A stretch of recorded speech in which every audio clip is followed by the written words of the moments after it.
శ్రీమద్ Bhagavatam Canto 11, Chapter 14, Verse సంఖ్య 17. కృష్ణుడు ఉద్ధవుడుకు యోగ పద్ధతిని వివరించుట. నిష్కించన మయి అనురక్త చేతస శాంతమాంతోఖిల జీవవత్సల కామై రణాలబ్ధి ధియోజుషంతితే ఎన్నైరపేక్షం నవ్విదు సుఖం మమ.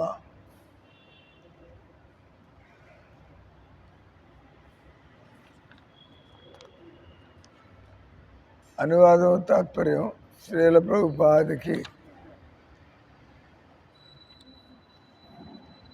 ఎటువంటి స్వీయ భోగ వాంఛలేని వారు చిత్తములు నిష్కించన అంటే ఎటువంటి ఇంద్రియ భోగ వాంఛ, చిత్తములు సదా నాయందే అనురక్తమై ఉన్నవారు శాంతులు, విద్యాహంకార రహితులు, సకల జీవుల ఎడ కరుణామయులు, ఇంద్రియ భోగ అవకాశములచే చిత్తమెన్నడు ప్రభావితము కానివారు అగు మనిషి భౌతిక జగత్తు పట్ల అనాసక్తి,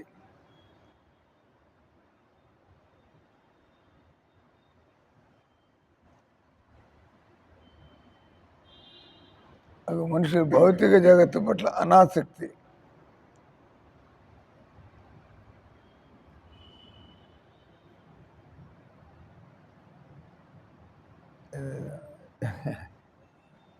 ఏమంటాడు ఆయనకే తెలియటలా ట్రాన్స్లేషన్.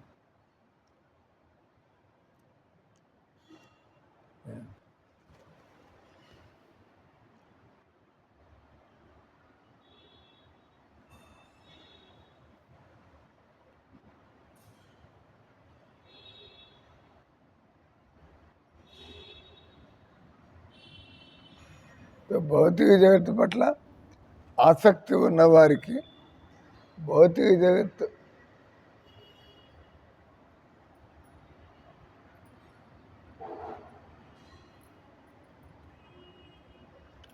దొరకనటువంటి సుఖం, భౌతిక జగత్తు యందు ఆసక్తి లేని వారికి భౌతిక జగత్తులో దొరకనటువంటి సుఖము నాయందు వారు పొందెదరు. తస్యైవ హేతో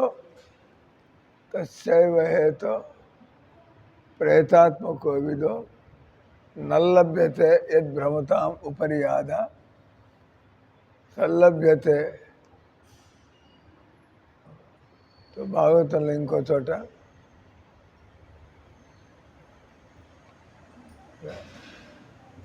తస్యైవ హేతో ప్రేతేతి కోవిదు.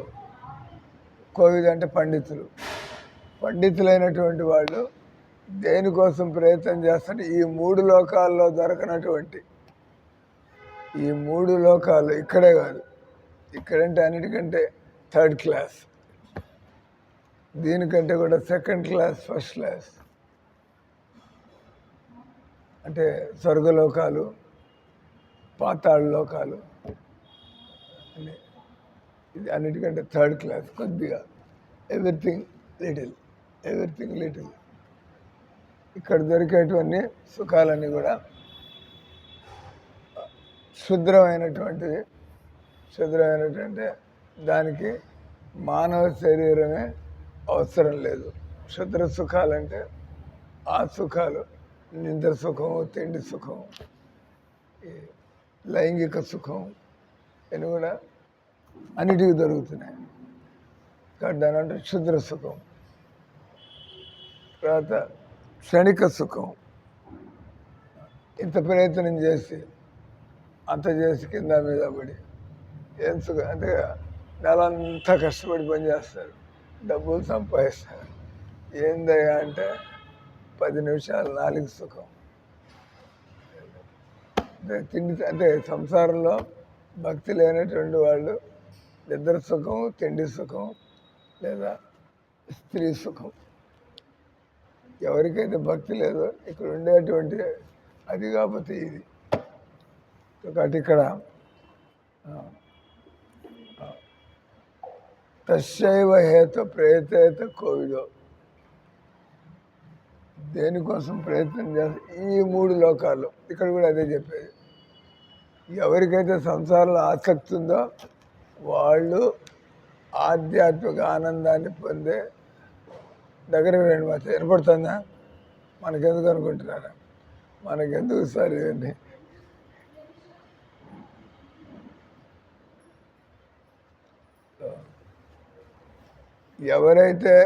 ఎవరికైతే సంసారంలో ఆసక్తి ఉందో అటువంటి వాళ్ళు, అందుకే రూప గోస్వామి కూడా సమాజము, సొసైటీ, ఫ్రెండ్షిప్ అండ్ లవ్, ఈ ప్రపంచం సమాజం అంటే అంత చస్తూ ఉంటారు సమాజం కోసం.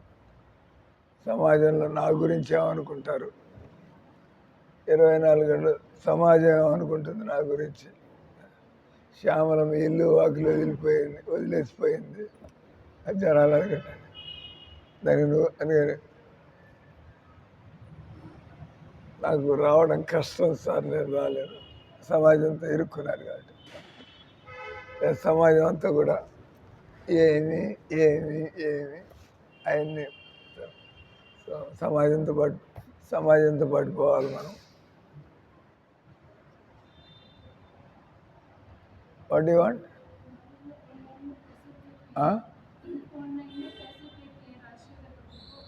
कौन? ये लोग 2000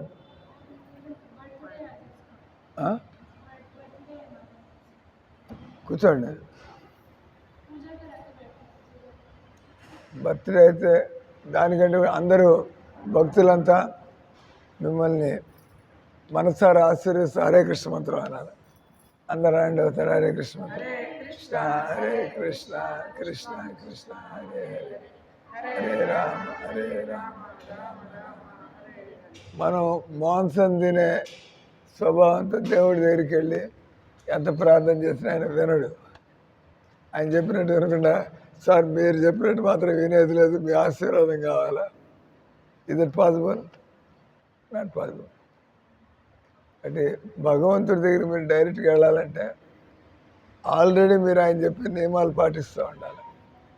అసలు ఆ నియమాలంటే కూడా తెలియదు, పాటించడం దూరమైనటువంటి విషయం. దేవుడి నియమాలే మనకి తెలియదు. తెలుసా దేవుడి నియమాలు అంటే? తెలుసా? ఆ ప్రియాంక లాగా ఉంది, ఆ మొహం చూస్తే ప్రియాంక, రైట్?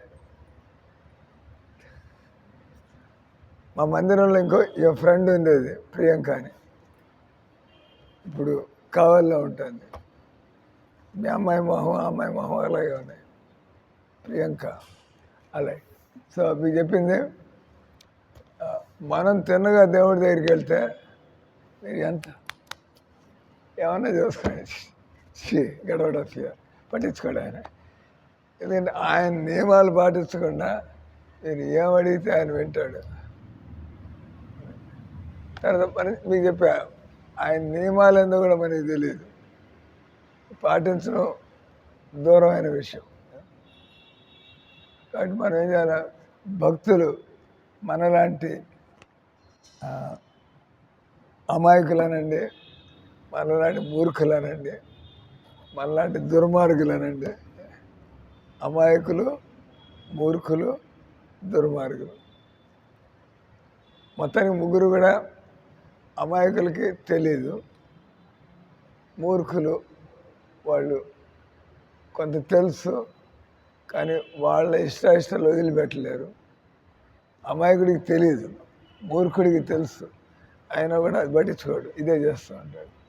కానీ దుర్మార్గులు అంటే దేవుడిని పట్టించుకోరు. ఈ రకంగా ఎవరైతే అమాయకులు, మూర్ఖులు, దుర్మార్గులు, ఇటువంటి వాళ్ళు చేసే దేవుడు ఆలకించడు. కానీ భక్తులు చూస్తాడు. వీళ్ళకి తెలియక వీళ్ళు బాగుపడాలంది, కానీ ఎలా బాగుపడలేదు. ఒకటి వచ్చి ఇది పూజ అని పిలుస్తాడండి. Don't worry, you will call you. కాబట్టి కొంతమందికి బాగుపడాలని ఉంటుంది. అంతే, అందరూ కూడా బాగుపడాలని. అరే ఏందే పూజ,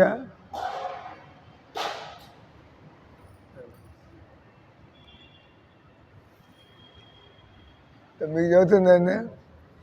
వాట్ వాజ్ ఐ టెల్లింగ్? మన క్లాస్లో ఏం చదువుతున్నాం, టాపిక్ మారింది వాళ్ళు వచ్చేప్పటికి.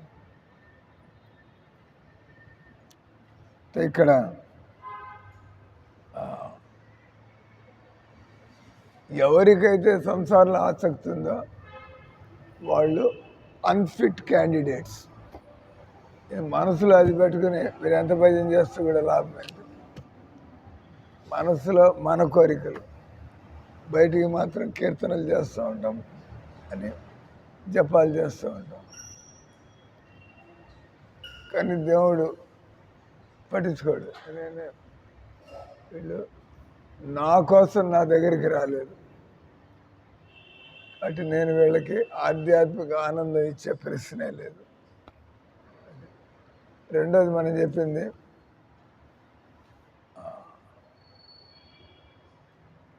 ఈ దివ్య ఆనందం అనేటువంటిది ఒకటి వచ్చి సంసారంలో ఆసక్తి ఉన్నవాళ్ళు ఈ దారిలోకి రావడానికి పనికిరారు. రెండోది, ఎవరికైతే సంసారంలో ఆసక్తి ఉంటుందో అటువంటి మనం కూడా ప్రయత్నం చేస్తాం. మనకి ఇది కావాలా, అది కావాలా, ఇది కావాలా, అది కావాలంటే ఇదంటే ఏంది? సంసార సుఖాలు. ఇది కావాలి, అది కావాలని, నాకు ఆధ్యాత్మిక ఆనందం కావాలా, నాకు సంసార సుఖం కావాలా. ఆ ఉద్దేశంతో మనం భజనలు, పూజలు, జపాలు చేస్తాడు. అప్పుడు దేవుడు మీకు అది ఇస్తాడా, ఇది ఇస్తాడా? అదంటే ఏంది, ఇదంటే చెప్పాం. ఇది అంటే సంసార సుఖం, అది అంటే దివ్య సుఖం. ఎవరైతే భజన చేస్తో వాడికి లోపల సంసార సుఖం కూడా కావాలని ఉంటుంది. భగవంతుడు అది ఇది రెండు కావాలంటే, కానీ భగవంతుడు మాత్రం ఏం చేస్తాడు? ఇది మాత్రమే ఇస్తాడు. ఇది మాత్రమే ఇచ్చి ముందు దీన్ని అనుభవించదు. Take this and go. ఎప్పుడైతే ఈ ఆసక్తిలో ఇంట్రెస్ట్ పోతుందో అప్పుడు ఇంక వాళ్ళు అంటే ఇంకప్పుడు ఇంకా వెనక్కి చూసేదేం లేదు, అయిపోయింది. వాళ్ళు ఏం చేస్తే ఇంకా మన బతుకదే. ఇప్పుడు మనం వెనక్కి పోలేము, ఎందుకంటే వెనక చూసిన జీవితం అది. మళ్ళీ వెనక్కి పోయి అక్కడే అదే జీవితం అక్కడ, అంటే వెనక్కి పోతుంది. అంటే ఎవరికైతే ఈ సంసారం అంటే ఎవరికైతే విసుగు వస్తుందో తెలివితేటలది కదా.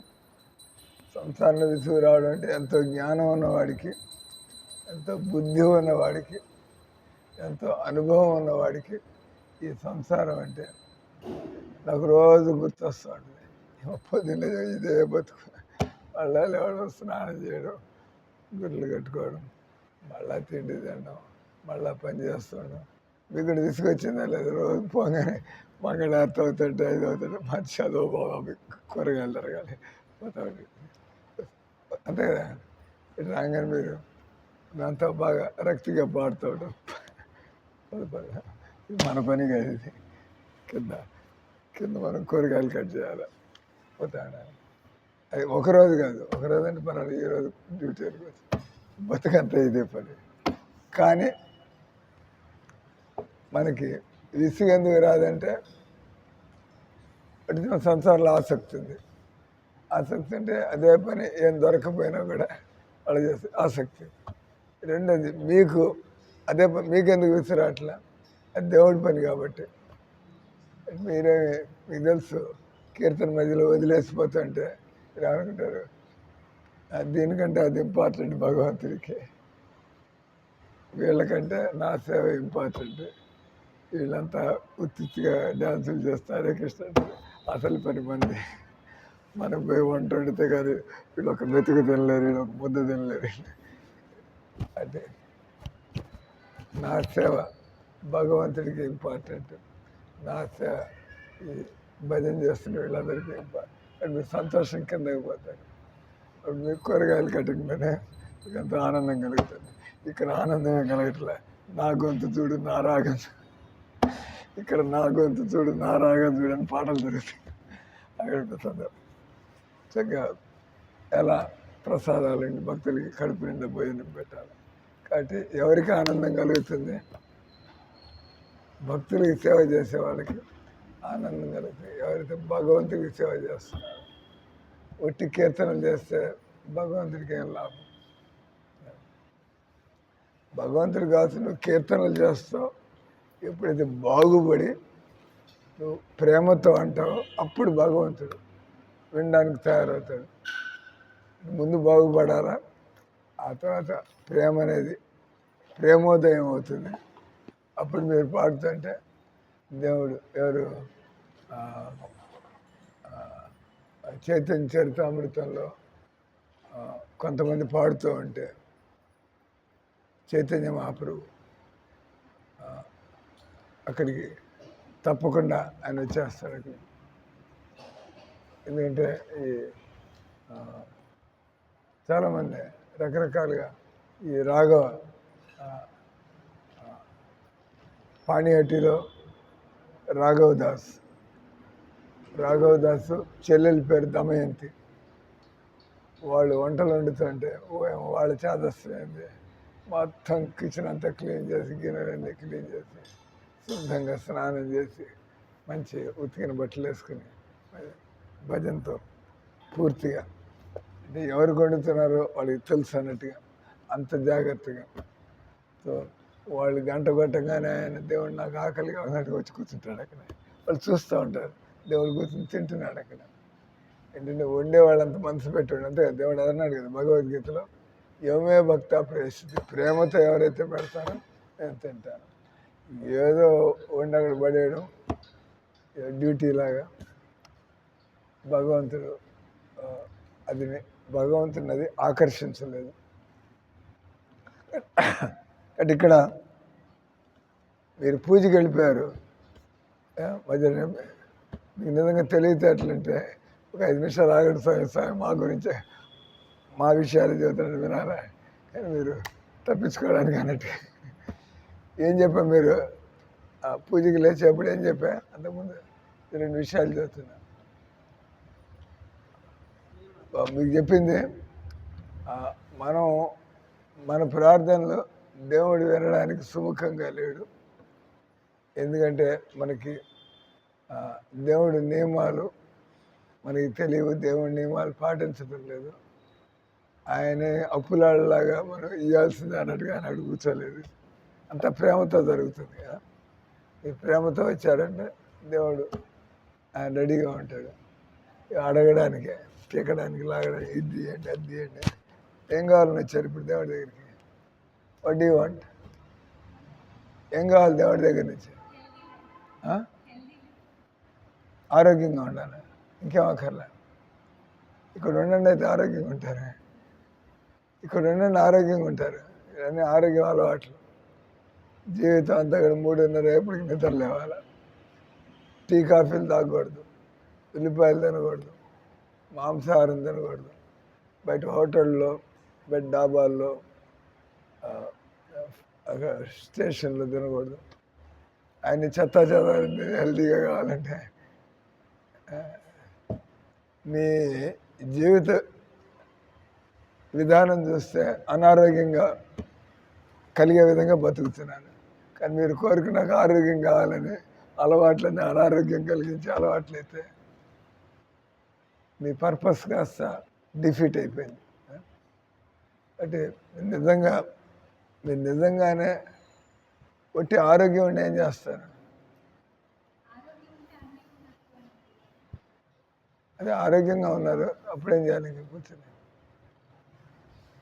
మీరు అడిగింది ఏమైనా ఇన్కంప్లీట్, అందుకే ఆయన నేర్చుకోవాలి. దేవుణ్ణి ఏం అడగాలి అది కూడా నేర్చుకోవాలి.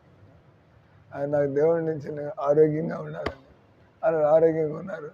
డబ్బులు లేవు, తెలివితేటలు లేవు, ఆరోగ్యం బాగానే ఉంది, కష్టపడి పని చేస్తున్నారు. కానీ మనం దేవుడిని ఏం అడగలుగుతారు, ఆరోగ్యం ఇస్తాడు. అంటే ఆ కూలాళ్ళంతా కూడా గొడ్డులాగా పనిచేస్తూ ఉంటారు. మనకి తుమ్మితే రోగం, మనకి తగ్గితే రోగం. మనకి ఆ కూలాళ్ళు ఉంటారు, వాళ్ళు కష్టపడి పని చేస్తూ ఉంటారు. ఆ కరోనా వచ్చినప్పుడు గుడిసెలు ఎవడు తాగలేదు, అంత చచ్చిన వాళ్ళంతా మనలాంటి వాళ్ళు తెచ్చారు. బాగా తిని బాదం పప్పులు తిని, జీడిపప్పులు తిని, ఐస్ క్రీములు తిని, పన్నీరు తిని, చికెన్ తిని, ఇట్లా వాళ్ళంతా పోయారు, చనిపోయారు. అప్పుల పాలయ్యి కూడా ఇంట్లో వాళ్ళు అప్పుల్లో పడేసి వాళ్ళు చనిపోయారు. కానీ వాడున్నాడు, వాడు సంకటి తిని ఏది దొరికితే అది తిని వాడు గొడ్డి చాకరీ చేస్తా, వాడికి ఏం కాలేదు, వాళ్ళు ఆరోగ్యంగా ఉన్నారు. కానీ పాపం వాడికి ఏమైనా విశ్రాంతి ఉందా, వాడికి ఏమైనా అంత కష్టపడినందుకు కావాల్సినటువంటి సౌకర్యాలు ఏమన్నా దొరుకుతున్నాయా? ఏం దొరకటం. నిన్న భయంకరమైన న్యూస్, నిన్న సాయంత్రం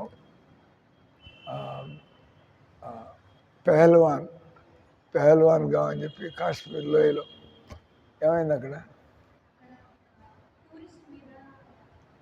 పాపం టూరిస్టులు మీలాంటి వాళ్ళు సమ్మర్ వెకేషన్ కొద్దిగా కాశ్మీర్లో చల్లగా ఉంటుందని చెప్పి వాడు డబ్బు ఉన్నవాళ్ళు, అంటే అందరూ పోలేరు అక్కడికి, డబ్బు ఉన్నవాళ్ళు ఇక్కడికి లేకపోతే నెలంతా పని చేయాలి. ఎవరికైతే బాగా డబ్బు ఉందో నెలలు పని చేయకపోయినా పర్వాలేదు, మనం అంటే పడని పోయారు. పాపం బస్సు దిగంగానే వాళ్ళ మీద కాల్పులు ప్రారంభమయ్యాయి. అవి చదువుతుంది మీలాంట ఏమంటుంది, నేను ఇక్కడ మిలిటరీ వాళ్ళు ట్రైనింగ్ తీసుకుంటున్నారు, మా మీద కాల్పులు. అంటే కాశ్మీర్లో అంతా పోలీసులు బందోబస్తు ఉంటుంది పూర్తిగా, ఎప్పుడు వాతావరణం టెన్షన్గానే ఉంటుంది, అందరికీ తెలుసు. ఏదో పోలీసులు వాళ్ళ డ్యూటీలో వాళ్ళు ఏదో ఎక్సర్సైజ్ ఫైరింగ్లు చేసుకుంటారు అంతే కదా. పోలీసులు ఉండే ఏరియాకి పోతే ఫైరింగ్లు జరుగుతూ ఉంటాయి, ఎందుకంటే వాళ్ళు ట్రైనింగ్ జరుగుతుంది. వీళ్ళంతా బస్సులు దిగుతున్నారు, ఆ ఫైరింగ్ శబ్దం వస్తుంది. వస్తే వీళ్ళు ఏదో ఇక్కడ ఏదో మిలిటరీ వాళ్ళు ఏదో క్యాంపులు వాళ్ళు, కానీ ఫట్ వాళ్ళ మీద పడుతున్నాయి వచ్చి బుల్లెట్లు. సో ఒక భర్త చనిపోయినాడు, 17 మంది చచ్చిపోయినారంట. అంత డబ్బున్నాడు, 17 మంది చనిపోయారు. ఈమెకి వాళ్ళ ఆయన చనిపోయాడు, ఎదురుకుండా కనబడుతున్నాడు, ఒక బుల్లెట్కి ఒకడు పిట్టలాగా పడిపోయినాడు. అప్పుడు ఈమెకి చాలా బాధ తట్టుకోలేక కళ్ళ ముందే అనవసరంగా ఏం వాళ్ళ పాపమేం లేదు, అయితే మమ్మల్ని కూడా చంపండి అవంది, మమ్మల్ని కూడా చంపండి, మా ఆయన లేకుండా ఏం బతకాలి ఇక్కడ, ఈ వయసులో మమ్మల్ని ఇట్లా చేస్తే. అంటే మోడీ గారిని అడిగానంట, జవాబు మోడీ కోబోలో వాడి ధైర్యం చేయండి, వీళ్ళిద్దరిని చంపలే, పాపం ఏమో దుఃఖం భరించలేక మమ్మల్ని కూడా చంపేయండి అండి, हमको भी मार दो बोला, యాకే మోడీ కోబోలో. హిందీ వచ్చా మీకు కొద్దిగా? అన్నాడు మోడీ గారికి చెప్పుకోండి అన్నాడంట. అంటే ఎక్కడ దాకా పోతున్నాడు వాడు, వాడికి మోడీ పరిపాలన నచ్చకపోతే మధ్యలో ఏళ్ళం తప్పడు, దీనికి రెచ్చగొట్టడం పరిస్థితి అట్లది. అంటే మీకు చెప్పదలుచుకున్న విషయం, హిందువులు ముస్లింలతో కలిసి మొన్న అది కూడా మీరు చదివే ఉంటారు, అమ్మాయికి అంత లేటెస్ట్ అన్ని తెలిసినట్టుంది, చూస్తూ ఉంటారు న్యూస్. దానిలో ఎంతోమంది ఆడవాళ్ళని చంపేస్తారు అక్కడ వెస్ట్ బెంగాల్లో. మమతా బెనర్జీ ముఖ్యమంత్రి ఉంది, మెజారిటీలో గెలిచింది, అందరినీ చూసుకోవాలి కదా, బాధ్యత ఎవరిది? ప్రభుత్వ యంత్రాంగది. కానీ ఆ ఉండగానే విచ్చలవిడిగా జనాల్ని, ఆడవాళ్ళని ఇళ్ళు దోచుకోవడం, నిప్పులు అంటించడం, కమిషన్ పెట్టారు. లేడీస్ ఆడవాళ్ళకి కలిగినటువంటి ఇబ్బందులు తెలుసుకోవడానికి లేడీస్ కమిషన్ అని చెప్పి ఐఏఎస్ ఆఫీసర్లు ఆడవాళ్ళు వాళ్ళు మీరు వెళ్ళి అసలు అంటే ఏందో పేపర్లో రాస్తారు కొంత, రాయరు కొంత, ఈ విషయం ఏందో అంటే పేపర్లో నిష్పక్షంగా ఈ రోజులు ఏది జరగదు. ఆడ అంతా జరిగిపోతున్న ఒక పేపర్లో ఒక న్యూస్ కూడా రాదు. ఆ వీడియోలో చూస్తారు. పేపర్లో ఏం లేదు, వీడియోలు వచ్చేస్తున్నాయి అక్కడి నుంచి. ఇట్లా ఘోరంగా చచ్చిపోయారు, అట్లా ఘోరంగా చచ్చిపోయారు అని చెప్పి వెంటనే ఎంక్వైరీ కమిషన్ పంపించారు. పంపిస్తే మీకు షాక్ వస్తుంది విన్నారంటే.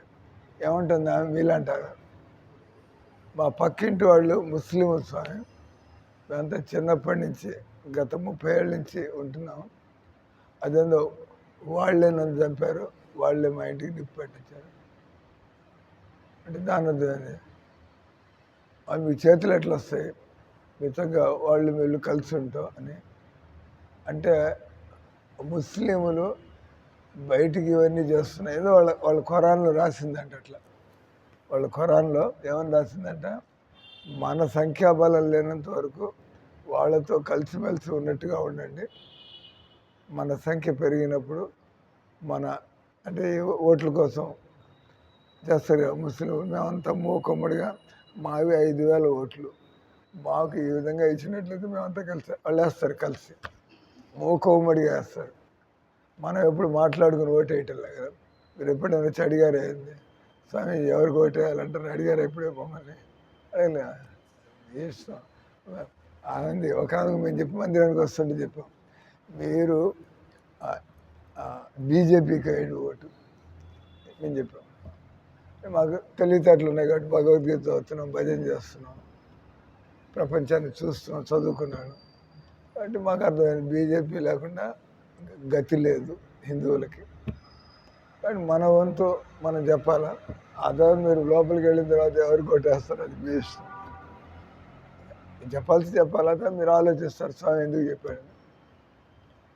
సో ఒక ఆమెకి చెప్పాను ఇట్లాగే చెబితే, లేదు సార్ నేను మాత్రం జగనానికే వేయాలి, టీడీపీ కాదు, బీజేపీ కానే కాదు, టీడీపీకి వేయను. మీరు ఎంత చెప్పినా సరే మాకు జగన్ అంటే అభిమానం, ఆయనగా ఓటేయాలి. సరే అంటే బలవంతం ఏం లేదు కదా, మనం చెప్పాం. సో పూర్తిగా దాన్ని అంటారు డిపాజిట్ కోల్పోవడం అంటారు. డిపాజిట్ కోల్పోవడం అంటే ప్రతిపక్షంలో నాయకుడిగా కూడా కూర్చోలేని పరిస్థితి. 10% రావాలా. ప్రతిపక్షంలో నాయకుడు 100 ఉంటే కనీసం 10 రావాలా. మీరు 100 ఉంటే దానిలో 98 వాడిపోయి 2 వస్తే మీకు ప్రతిపక్ష నాయకుడు హోదా కూడా లేదు మీకు. అంతే కదా, ఏముందండి మీరు 2 ఎమ్మెల్యేలు పెట్టుకుని ప్రతిపక్షంలో ఏం చేయాలి? ఏ ఇన్ఫ్లుయెన్సే ఉండదు, మీ ఓటుకి విలువే లేదు. అనే పాయింట్ వచ్చి ఆయన చెప్పింది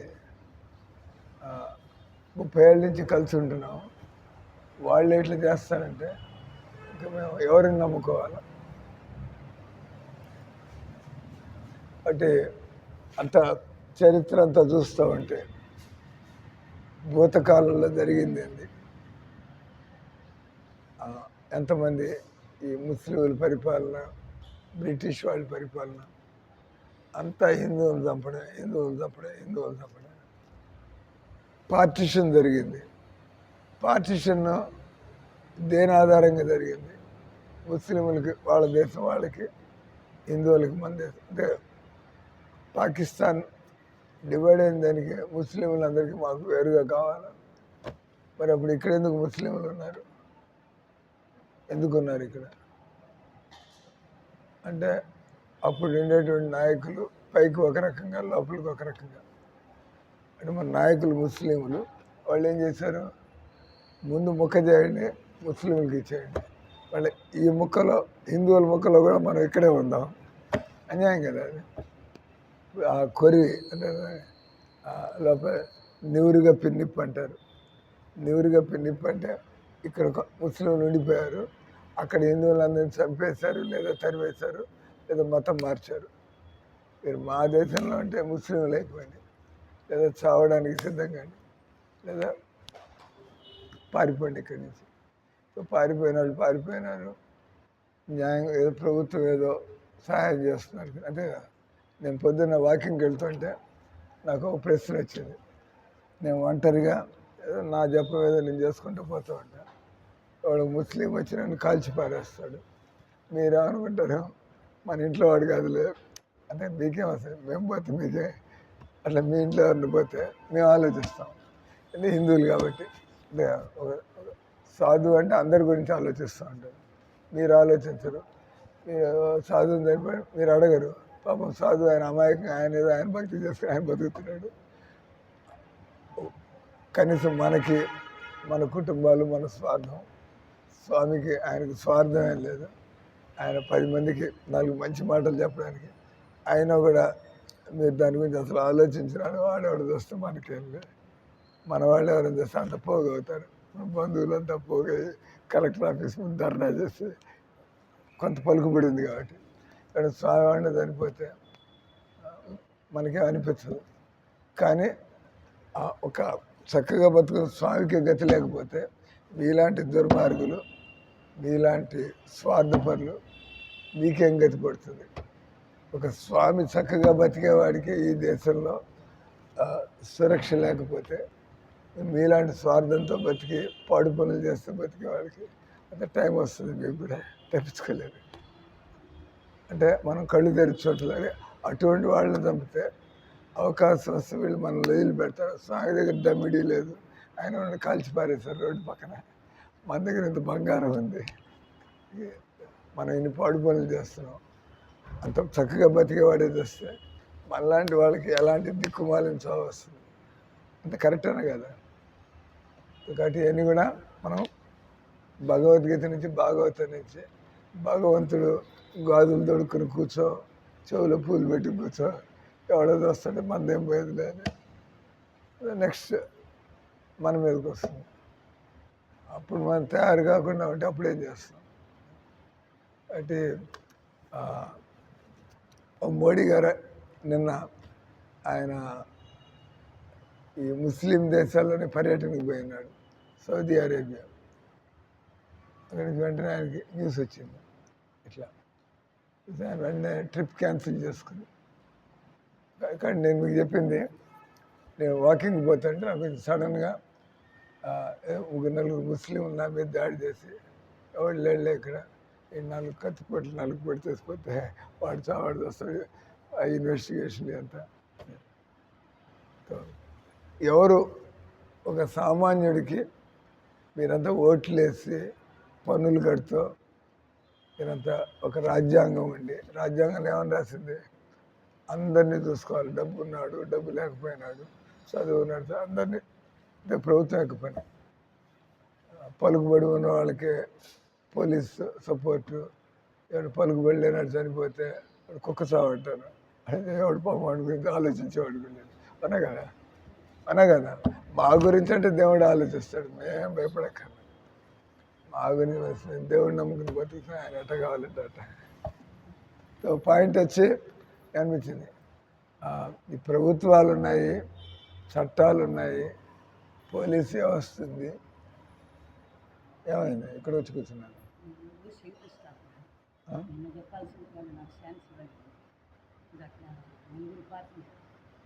నలుగురు పార్టీ సార్ ఇప్పుడు అడిగితే అక్కడ తీసుకురాము 10 మంది వచ్చేసి కీర్తన ఏనారు నేను మా కోడలు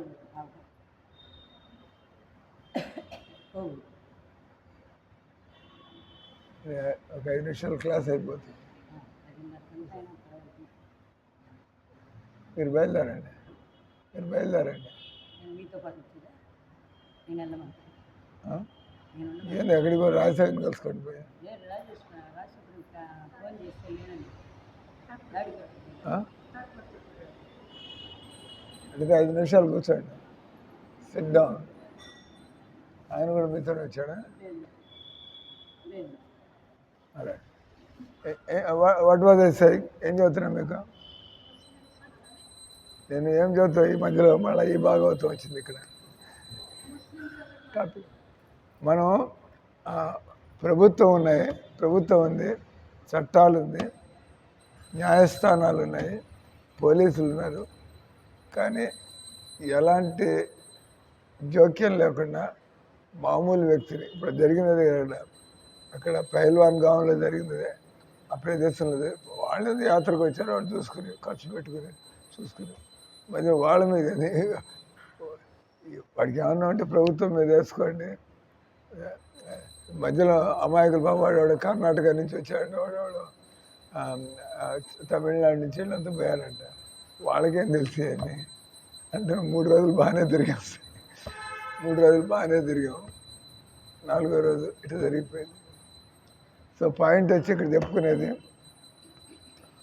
ఈ సంసారంలో మనకి జ్ఞానం లేకుండా ఉంటే, ఈ సంసారంలో మనకి జ్ఞానం లేకపోతే ఇదే మనకి అంత అదే కదా.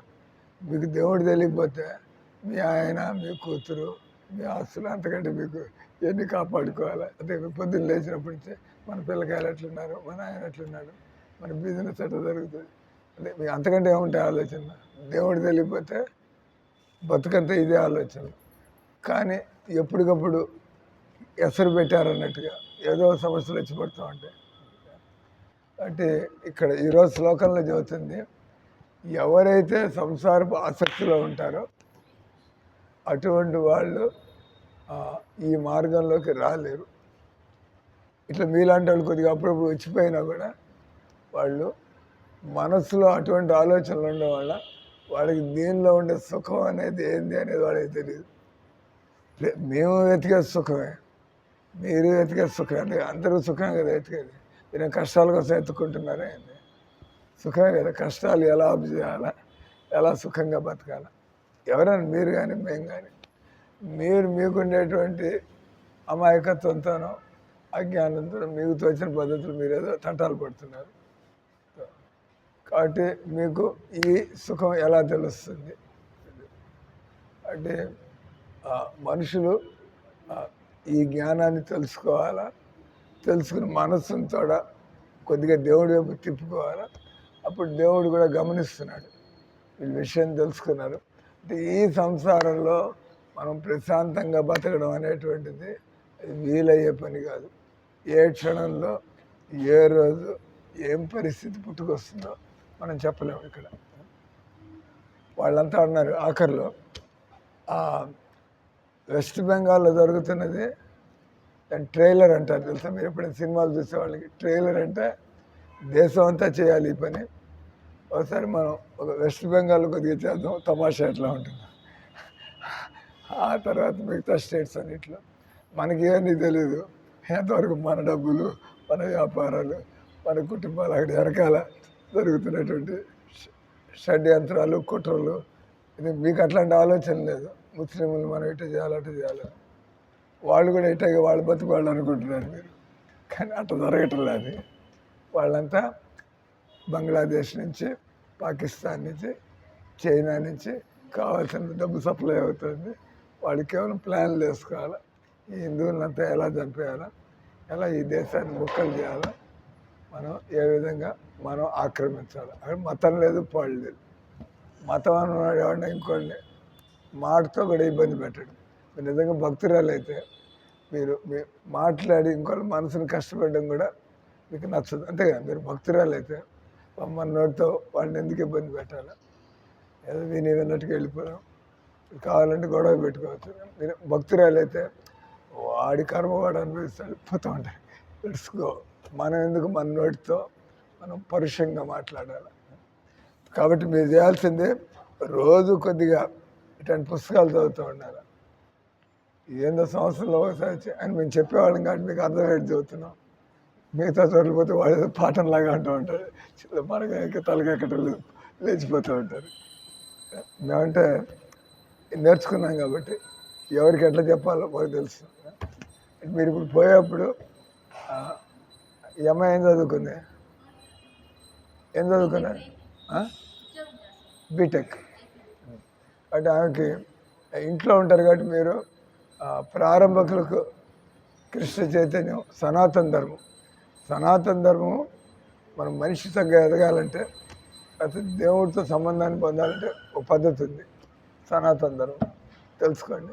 ఇంట్లో ఎలా ఏం చేయాలి, మందిరానికి అప్పుడప్పుడు వచ్చిపోతూ ఉంటారు, కానీ ఇంట్లో ఉండి ఎట్లా చేసుకుంటూ ఉంటే డౌట్లు ఉంటే రావచ్చు మందిరానికి వచ్చి ఇట్లా ఏం చేయాలి అంటే మీరు ఆ పుస్తకం ఆమెకి భగవద్గీత టాపిక్స్ అన్నీ కూడా 18 అధ్యాయాల్లో ఉండే టాపిక్స్ అన్నీ కూడా అన్ని అప్లైడ్ భగవద్గీత అంటే గైడ్ అంటారు కదా, ఎత్తుక్కోక స్టూడెంట్స్ గైడ్ చదువుతూ ఉంటారు.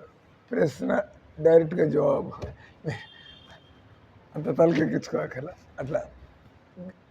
అదైతే ఆత్మసాక్షాత్కార శాస్త్రం. భగవద్గీత మీకు ఎందుకు అవసరం, భగవద్గీత నుంచి ఏం నేర్చుకోవాలా, భగవద్గీత నేర్చుకుంటే మీ జీవితానికి ఏమవుతుంది, డైరెక్ట్గా ఇక్కడే ఆ శ్లోకంలో ఈ శ్లోకంలో ఏనిలే, డైరెక్ట్గా భగవద్గీత అవసరం మీకు ఎందుకు ఉంది. రెండోది భగవద్గీతని నేర్చుకోవడం ఎలా, నేర్చుకుంటే మీ జీవితానికి ఏమవుతుంది, అదే మీకు కావాల్సింది. సో ఆ పుస్తకాలు తీసుకుని బయలుదేరండి. మీరు బర్త్డే ఇక్కడైనా భోజనం ఈరోజు మీరు డబ్బులు కట్టారు కాబట్టి 12 దాకా ఇక్కడే ఉంటారు. అయితే ఇంకేమైతే 12 గంటలకు ఆరుతు ఉంటుంది మీకు రాజ్భోగ్ ప్రసాదం అని అరేంజ్ కरो इनका राजभोग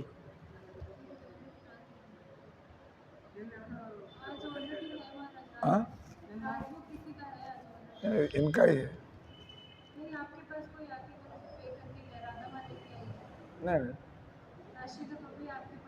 वो तो 29 राजभोग, इनके लिए भी जाके 2 लोग है बस, इतने में क्या दिक्कत है। मंदिर का प्रसाद भी है, राजभोग का भी। They attended the class. మీరు కొద్దిగా భోజనం చేయండి. ఇప్పుడు పూజ అయిపోయిందా, नीचे जाके प्रबंध करो. अंदर आंड ఒకసారి హరే కృష్ణ మంత్రం, హరే కృష్ణ కృష్ణ కృష్ణ హరే హరే, హరే రామ